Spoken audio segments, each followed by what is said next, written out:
with the character assassination that Marvel has committed against the Punisher, it gave me kind of incentive to go back and look at some better Punisher comics. Not necessarily, whole runs or anything like that, but go and look at actually pretty good stories that are self-contained. I can read one issue, be done, don't have to worry about reading the next, and the next, and the next, and the next. Well, it happened to be the case where I actually did read one issue and then the next, because both of them were written by Chuck Dixon, my second favorite Punisher scribe besides Garth Ennis. And the two issues are What If comics. What if Punisher had became an agent of S.H.I.E.L.D., and what if Punisher had killed Spider-Man? And these two stories, while, what ifs, and, one of these things, but it does paint very interesting pictures. First up is, what if Punisher had become an agent of S.H.I.E.L.D.? And it has that similar kind of vibe to a comic that would come later, The Authority, of just taking out big targets and going bigger and escalating. And why, heroes don't kill, but not because it's morally wrong. Well, technically they could say that, and a lot of people, well, is it wrong to kill a killer?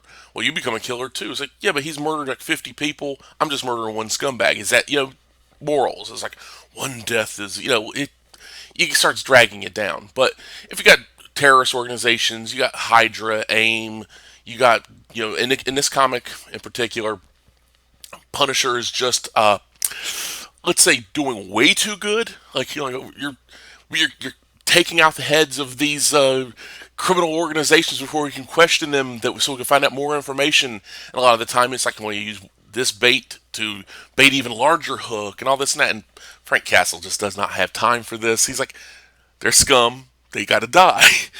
And it's very interesting to see Punisher dealing with that kind of hierarchical structure. He's usually being on his own for the most part, having maybe a small support system with Micro, but not having access to all this intelligence as well as all the technology and weaponry, and just running roughshod. And it's a fascinating look at a man who's like, I'm going to go out, I'm going to make the biggest positive impact I can with the most horrific, I guess you could say, violence. And but these are not, innocent people he's going after. He's going after Hydra. He's going after, these criminal organizations from Madripoor to Hydra Island to, Central America, just all over the place. He's going international.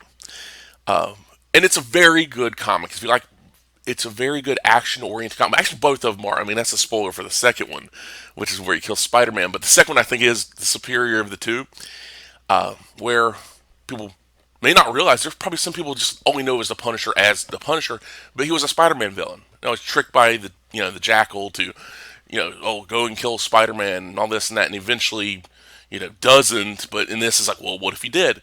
And it just it does have almost a Garth Ennis vibe, where it's kind of like a little cynical in bits, but has the best ending out of, honestly, one of the better endings out of What If Comics Volume 2. The What If Volume 2 series is extremely dark. I mean, there are some very dark issues. There's Kraven's eating the corpse of Spider-Man. There's a mutant civil war where they're killing off children. Just wholesale slaughter. Betty Banner gets lobotomized, and evil Bruce goes and starts World War III by pulling a false flag on an American nuclear submarine, killing hundreds of the submariners, and causing World War III so he can get a war, so he can build more gamma bombs and stuff like that. But these two comics actually have like it down endings, but they kind of like, yeah, it fits the character, going out in my own terms, kind of thing. And the the sequence I love. This is from the Punisher. What if he killed Spider-Man? Is after he's killed Spider-Man, the heroes are after him, but the villains are like, "Hey man, you just took out our greatest threat," and they're like, "Hey, come on in, come into the back room. There's Doc Ock here. Vulture brings him in. Oh, there's all these characters." And he's like, "Okay, thanks," and he's just blowing them all away. That's the kind of stuff I love. But you don't really get that in too many of these comics these days. But I understand why, because violence is bad. That's why we talk about food, and they sit around and talk about their feelings and all this and that, instead of actually having superhero battles and really bad villains that deserve to have bad things happen to them. You get them comeuppance, whatever you want to call it.